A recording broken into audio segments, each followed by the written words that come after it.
Dis-le. Je fais ce que je veux.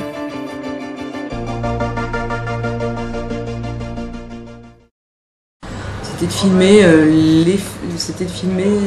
les filles. C'était de filmer des filles noires, un groupe de filles noires, pas forcément, et qui viennent de la cité, de la périphérie, et de les filmer pas simplement dans la cité, quoi, de les filmer justement dans tous les endroits où elles essayent de s'inventer et de vivre, quoi. Dans la cité avec ses règles, et puis dans toutes les échappatoires possibles aussi. Le film il raconte un peu comment on trouve son endroit, quoi, aussi, quoi. Allez, cassez-vous,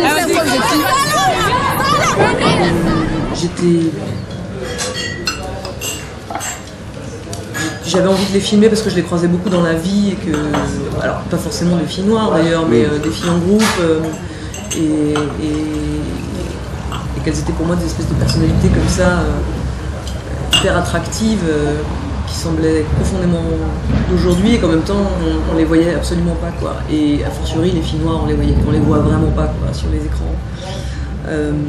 Et du coup j'ai essayé d'aller au bout de ce geste-là de radicalité, j'ai décidé de filmer que des filles noires pour pas être justement dans une espèce de diversité de bon ton, on va dire, mais d'aller à fond dans le geste de l'exclusivité, quoi, de les regarder. C'était un geste esthétique aussi. Vic. Vic comme victoire. Il fallait qu'elle soit capable d'improviser, parce qu'il y avait vraiment il y a quelques grandes scènes dans le film qui étaient fondées sur ce principe. Et puis il fallait aussi qu'elle soit capable d'endosser un texte, parce que le film est quand même très écrit. Et puis qu'elles soient des natures singulières, et qu'elles aient envie d'être là, quoi, aussi, qu'elles aient envie de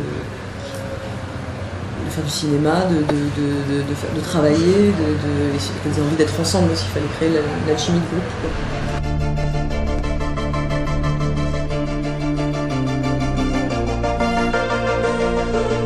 Le film il partait de quelque chose d'assez intime que j'essayais d'amener vers de la fiction, donc un peu de l'altérité, quoi.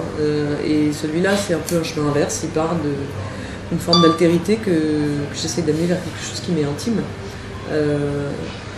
Et oui, il y a de la mise en danger, mais en même temps j'ai l'impression qu'il est dans sa grammaire, même dans ce qu'il cherche à assumer plus fort, il est dans une forme de continuité, quoi, aussi, quelque part.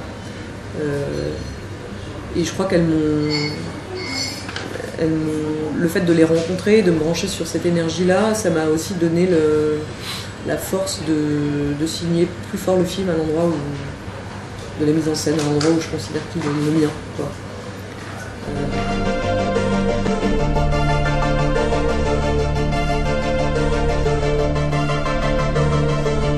Le temps Naissance des Pieuvres était sur une forme d'entrée dans l'adolescence,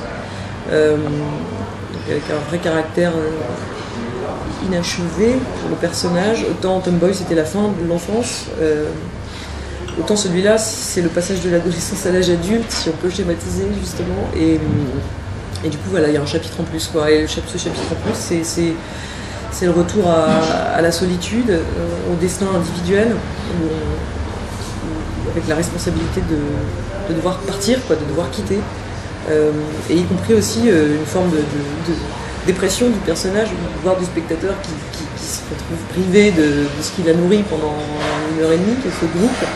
Et donc le film crée la nostalgie du personnage, quoi, c'est-à-dire ce qu'il a perdu, quoi. On va au bout de ce qu'il perd, quoi. De ce point de vue-là, je pense pas qu'il soit dans un mouvement inverse, mais je pense qu'il a un mouvement en plus.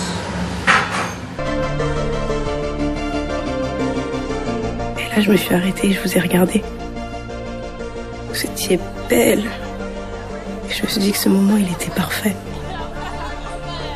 Et que je l'oublierai jamais.